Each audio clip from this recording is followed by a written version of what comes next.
अलीगढ़ मुस्लिम विश्वविद्यालय में मानवता को शर्मसार करने की तस्वीर सामने आई है, जहां अपनी फरियाद लेकर असिस्टेंट रजिस्ट्रार को बताना महंगा पड़ गया, जिसके बाद असिस्टेंट रजिस्ट्रार के द्वारा मूक बधिर कर्मचारियों के साथ अभद्रता शुरू कर दी। आक्रोशित कर्मचारियों के द्वारा अलीगढ़ के एसएसपी से पूरे मामले की शिकायत की, तो उसके बाद उनके द्वारा रजिस्ट्रार कार्यालय के बाहर प्रदर्शन शुरू कर दिया। मूक बधिर कर्मचारियों के ट्रांसलेटर के द्वारा जानकारी देते हुए बताया गया कि जिस तरह से मूक बधिर कर्मचारी बोल और सुन नहीं सकते, लेकिन सरकार के स्पेशल कानून के तहत उनको नौकरी मिली। उन्हें नौकरी के तहत तमाम जो उनकी सेवाएं मिलनी चाहिए, वह अपनी सेवाओं को लेने के लिए लगातार अधिकारियों के चक्कर काट रहे हैं, लेकिन अधिकारी सुनने को तैयार नहीं है, जिसके चलते अधिकारियों के द्वारा हर रोज मूक बधिर कर्मचारियों को परेशान करने का काम किया जा रहा है। लेकिन मूक बधिर कर्मचारियों के द्वारा जब अपने मामले में कार्यवाही की जानकारी करनी चाहिए, तो असिस्टेंट रजिस्ट्रार के द्वारा उनके साथ बदसलूकी शुरू कर दी, जिससे आहत होकर सभी कर्मचारियों के द्वारा असिस्टेंट रजिस्ट्रार के खिलाफ कार्यवाही की मांग की है। असिस्टेंट रजिस्ट्रार के मामले को लेकर अलीगढ़ मुस्लिम विश्वविद्यालय के प्रॉक्टर वसीम अली के द्वारा जानकारी देते हुए बताया गया कि मूक बधिर कर्मचारियों द्वारा एक प्रार्थना पत्र दिया है, उसकी जांच रजिस्ट्रार कार्यालय के द्वारा कराई जा रही है। पूरे मामले में निष्पक्ष जांच चल रही है, जो भी विधिक कार्रवाई होगी वह की जाएगी। फिलहाल मूक बधिर कर्मचारियों को समझाने का प्रयास किया जा रहा है और मूक बधिर कर्मचारियों की जो जायज मांगे हैं उनको पूरा करने के लिए एएमयू प्रशासन जाँच कर रहा है।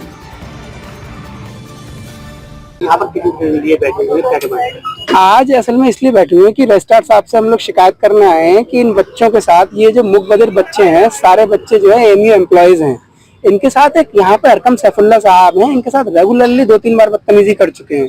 इसकी शिकायत हमने 4 मई को वाइस चांसलर रजिस्ट्रार साहब से की थी, डीएम साहब से भी की थी, लेकिन दुर्भाग्यवश कि वो यूनिवर्सिटी एम्प्लॉय हैं तो संरक्षण प्राप्त है और उनके खिलाफ कोई कार्रवाई नहीं हुई। आज सैटरडे को हम फिर इन सारे बच्चे जो है यहाँ गए थे अरकम सैफुल्ला साहब के ऑफिस जनरल सेक्शन में, और उन्होंने लिटरली इनको बदतमीजी करके बहुत बुरी तरीके से निकलिए ऑफिस से बाहर, ये वो हिम्मत कैसे आने की, और रोज रोज चले जाते हैं, दिमाग खराब कर रखा है, अब्यूज किया है इनको, वायलेंस किया है इनके साथ, बदतमीजी से दुर्व्यवहार करते हुए इनको जो ऑफिस से बाहर भगा दिया है। ऑफिस से भगा बच्चे जो है ये ना बोल सकते हैं ना सुन सकते हैं, मूक बधिर बच्चे हैं, सारे ही बच्चे यूनिवर्सिटी एम्प्लॉई हैं, परमानेंट एम्प्लॉई हैं। आज इसी क्रम में सुबह जो है एसएसपी साहब के यहाँ पहुंच करके एसएसपी साहब को एक शिकायती प्रार्थना पत्र इन लोगों ने सबने इकट्ठा होकर के दिया है कि जो अरकम सैफुल्ला साहब इनके साथ अब्यूज 2-3 बार कर चुके हैं, उनके खिलाफ एफआईआर लिखी जाए।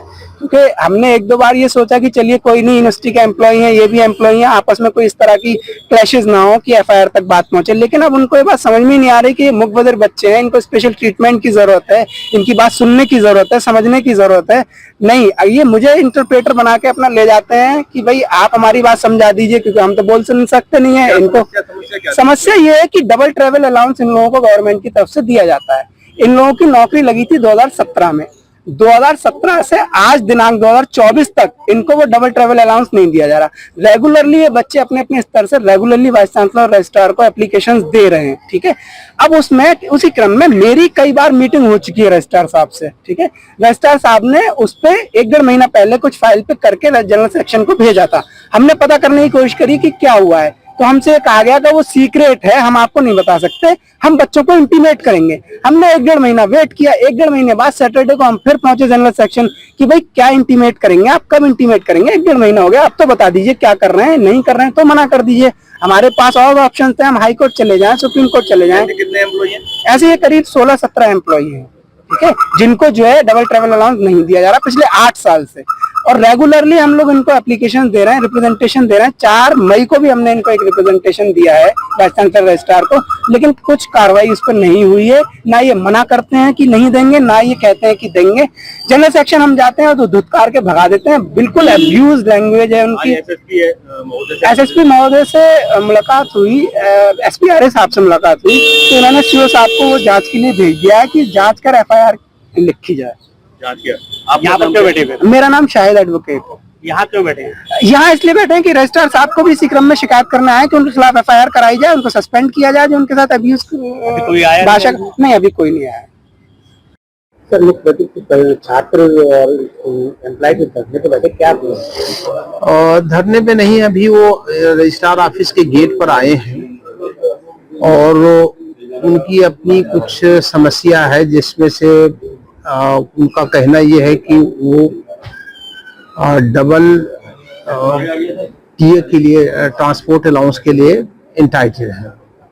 उनका ये कहना है कि हमारी एप्लीकेशन काफी दिनों से पेंडिंग है और उस पे अभी कोई कार्रवाई नहीं हुई, तो इसको लेकर के वो अपना ग्रुप में आए हैं, रजिस्ट्रार ऑफिस के पास खड़े हैं और अभी हम जा रहे हैं, उनसे अभी हम बात करेंगे। और जहां तक कि हमारी जानकारी है उसमें कार्रवाई हो रही, जनरल सेक्शन से में फाइल पेंड थी और इसके ऊपर कुछ फैक्ट्स को वेरीफाई करना था। वो फैक्ट्स वेरीफाई हो करके जैसे आ जाएंगे तो मैं समझता हूँ कि उस पर बाकी जो कानून के हिसाब से कार्रवाई है वो हो जाएगी। सर वही उसमें उससे किसी कर्मचारी ने उनके साथ बदतमीजी की, उसकी गिरफ्तारी की बात की, कार्रवाई। देखिए ऐसा है कि उनका एक आरोप है, अब उसको देखा जाएगा। रजिस्ट्रार साहब ने कहा था कि उनसे अपने उनकी कंप्लेंट ले ले, हम उसकी एक जांच करा लेंगे और जांच के बाद अगर कोई ऐसी चीज निकलती है तो यूनिवर्सिटी के रूल के हिसाब से उसको कार्रवाई उस पर। रजिस्ट्रार के असिस्टेंट रजिस्ट्रार कौन है? देखिए जो उनका आरोप है वो है कोई डिप्टी रजिस्ट्रार है उसके खिलाफ है और इससे पहले भी वो आए थे, एक एप्लीकेशन लेकर के आए थे, तो उन्होंने रजिस्ट्रार साहब ने कहा था कि उनकी एप्लीकेशन रिसीव कर लीजिए और उनको फॉरवर्ड कर दे।